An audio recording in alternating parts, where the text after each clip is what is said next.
दोस्तों नमस्कार, स्वागत है आपका यूट्यूब चैनल एबी टेक में। आज है 14 अगस्त 2023 और जान लेते हैं आज की महत्वपूर्ण खबरें जो आज के प्रमुख समाचार पत्रों पर छाई हुई हैं। सबसे पहले देखिए यहाँ पर अपडेट है प्राथमिक शिक्षक भर्ती और बीएड मामले को लेकर के। देखिए बताया गया कि प्राथमिक शिक्षक भर्ती से बाहर होने पर अभ्यर्थियों ने छेड़ा अभियान। प्राथमिक शिक्षक भर्ती से बीएड अभ्यर्थियों को बाहर किए जाने का मुद्दा ट्विटर और फेसबुक जैसे सोशल मीडिया प्लेटफॉर्म पर छाया हुआ है। बीएड अभ्यर्थियों ने मांग की है कि उन्हें प्राइमरी शिक्षक भर्ती में शामिल करने के लिए केंद्र सरकार एवं एनसीटी संशोधित गजट लाए। रविवार को सलौरी में हुई संयुक्त युवा मोर्चा की बैठक में भी इस मुद्दे पर चर्चा हुई। युवा मंच अध्यक्ष अनिल सिंह ने कहा कि केंद्र सरकार एवं एनसीटी को संशोधित गजट जारी कर पुनर्विचार याचिका दाखिल करनी चाहिए। जिन लाखों अभ्यर्थियों ने एनसीटी के गजट 28 जून 2018 के आधार पर बीएड की डिग्री हासिल की है, उन्हें सजा देना उचित नहीं है। बीएड अभ्यर्थियों के शामिल होने के पूर्व 68,500 प्राथमिक शिक्षक भर्ती में 27,000 सीटें खाली रह गई थी। कट ऑफ 40-45% अंक ना लाने की वजह से ऐसा हुआ था। इसके अलावा यहाँ पर भी आप अमर उजाला की तरफ से अपडेट देख सकते हैं कि बीएड अभ्यर्थियों के लिए गजट में संशोधन की मांग। अभ्यर्थियों ने कहा बीएड को शामिल करने से स्कूलों को मिल रहे थे ज़्यादा योग्य शिक्षक। आपको बता दें कल ट्विटर पर अभ्यर्थियों ने अध्यादेश लाने की मांग की है। यहाँ पर आप लोग स्क्रीनशॉट अगर देखें तो कल भी लगभग 9 लाख से ज़्यादा यहाँ पर छात्रों ने ट्वीट की और मांग करी कि we need ordinance for BEd. वहीं पर डीएड अभ्यर्थियों ने भी कैंपेन चलाया और उन्होंने सुप्रीम कोर्ट के जजमेंट का स्वागत किया। इस संबंध में प्रतियोगी छात्र प्रतिनिधि मंडल के शीतला प्रसाद ओझा का क्या कहना है, आप लोग खुद सुनिए। तमाम मीटिंग कर रहे हैं, तमाम लाजों में जाकर के संपर्क कर रहे हैं। जो हम लोगों ने एक गठन किया है प्रतियोगी छात्र प्रतिनिधि मंडल का मानना है कि हम लोग अब केंद्र सरकार और राज्य सरकार को घेरेंगे कि अध्यादेश ला करके बीएड को प्राथमिक विद्यालयों में शामिल किया जाए। क्योंकि आप जानते होंगे कि 2014 के पहले यदि हम बाहर हुए थे तो आज हमें फिर क्यों सरकार अंदर की है। और ये सवाल जवाब हम केंद्र सरकार से करेंगे। इसमें धैर्य की आवश्यकता है और टीटीसी के सभी भाइयों से मैं अपील करना चाहता हूँ कि आप एक भावी शिक्षक बनेंगे, ऐसी हरकत ना करें कि किसी को ठेस पहुंचे। इसके साथ ही जितने भी बीएड अभ्यर्थी उन्होंने ये भी प्लानिंग करी है कि हर अभ्यर्थी जो है यहाँ पर जो सांसद हैं, विधायक हैं, सरकार के मंत्री हैं, एनसीटी प्राइम मिनिस्टर ऑफिस है, वहाँ पर ये पत्र भेजेंगे पोस्ट के माध्यम से और मांग करेंगे कि 28 जून 2018 का जो गजट नोटिफिकेशन रद्द किया गया सुप्रीम कोर्ट द्वारा उसको बहाल करने के लिए एक तरीके से केंद्र सरकार जो अपना अध्यादेश लाए और बीएड के पक्ष में निर्णय ले। यहाँ पर ये देखिए पत्र है, इसको सभी छात्र पोस्ट करने का भी अभियान चला रहे हैं।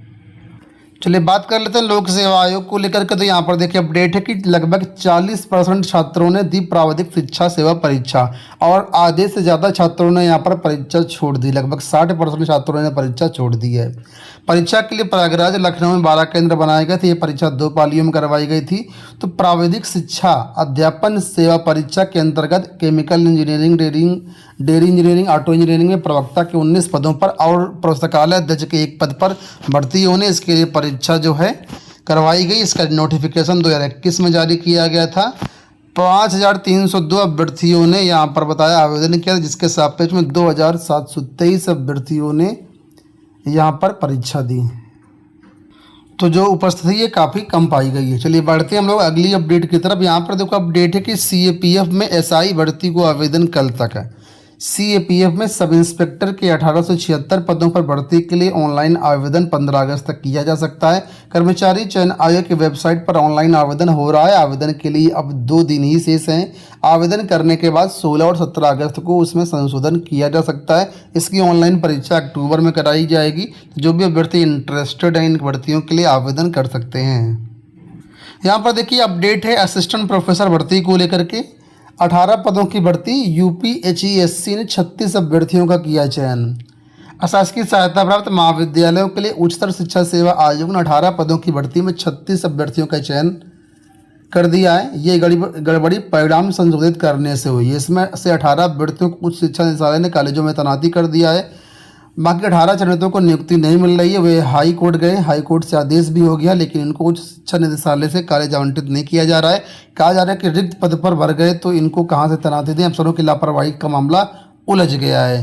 तो यहाँ पर आप लोग जानते होंगे कि 2020 में या 21 में आई थिंक विज्ञापन संख्या 50 के तहत यहाँ पर नोटिफिकेशन आया था। 47 विषयों में भर्ती थी, 2002 पदों पर विज्ञापन जारी किया गया था। इसमें 5 विषय ऐसे थे: संस्कृत, अर्थशास्त्र, शारीरिक शिक्षा, गणित और गृह विज्ञान। ठीक है, जिनका इंटरव्यू वगैरह हो गया था। साक्षात्कार के अगले दिन परिणाम और कुछ दिन बाद चयनितों को कॉलेज आवंटित कर दिया गया था।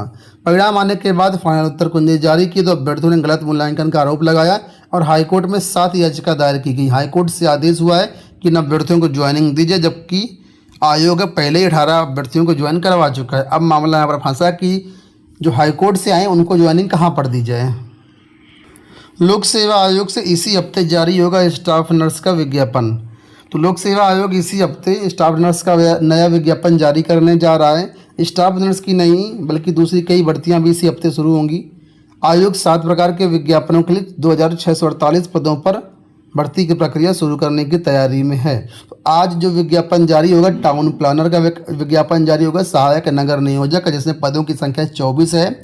इसके बाद शीघ्र ही ये विज्ञापन जारी होगा स्टाफ नर्स का, जिसमें करीब 2500 के आसपास पद हैं। ठीक है, खंड शिक्षा अधिकारी भर्ती को लेकर के देखिए अपडेट है कि 4 माह से विसंगतियों में फंसी बीईओ भर्ती। लोक सेवा आयोग को महीने पहले मिल चुके हैं रिक्त पदों का दियाचन। लोक सेवा आयोग को खंड शिक्षा अधिकारी के रिक्त पदों का दियाचन मिल चुका है, लेकिन यह भर्ती 4 महीने से विसंगतियों के कारण फंसी हुई है। आयोग की ओर से जन सूचना अधिकार अधिनियम 2005 के तहत दिए गए जवाब में ये तथ्य सामने निकल करके आए हैं। पिछली भर्ती 2019 में आई थी, उसके बाद कोई भर्ती नहीं आई। इस साल भर्ती होने की संभावना थी, लेकिन मामला विसंगतियों में फंसा हुआ। 4 महीने बीत चुके हैं। मार्च अप्रैल के महीने में यही सेम अपडेट दी गई थी। फिर से आरटीआई में यही सारी जानकारी दी गई कि मामला विसंगति को लेकर के फंसा हुआ है। अब देखना ही होगा कब विसंगति दूर होती है और कब इसका विज्ञापन जारी होता है। बिहार में भर्तियों को लेकर के अपडेट आई है कि 10,000 पदों पर स्थायी बहाली होगी। पटना से अपडेट है कि बिहार में जल्द 10,000 से अधिक पदों पर बहाली होगी। ये सभी नियुक्तियां स्थायी प्रकृति की होंगी। राज्य सरकार के विभिन्न विभागों में रिक्त पदों पर नियुक्ति को लेकर के विभागीय प्रस्ताव पर सामान्य प्रशासन विभाग ने मंजूरी दे दी है।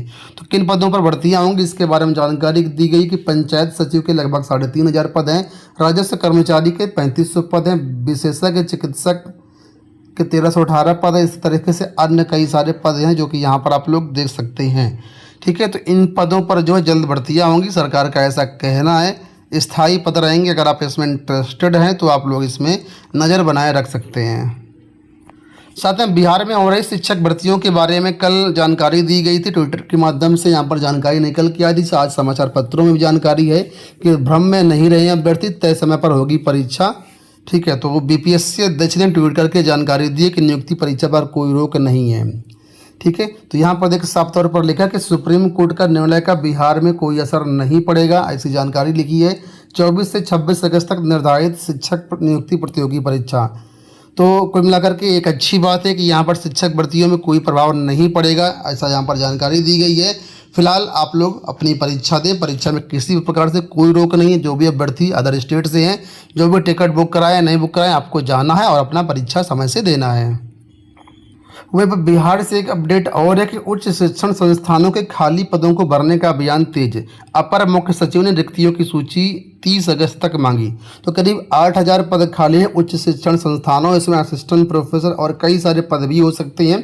तो फिलहाल इसकी जानकारी 30 अगस्त तक मांगी गई है। इन 8,000 पदों पर जो है आने वाले टाइम पर भर्तियां होंगी। इसमें विश्वविद्यालय से लेकर कॉलेज तक की भर्तियां। तो जो भी अभ्यर्थी नेट क्वालिफाई या पीएचडी वाले कैंडिडेट हैं, उन सभी के लिए एक बहुत बड़ी खुशखबरी यहाँ पर है।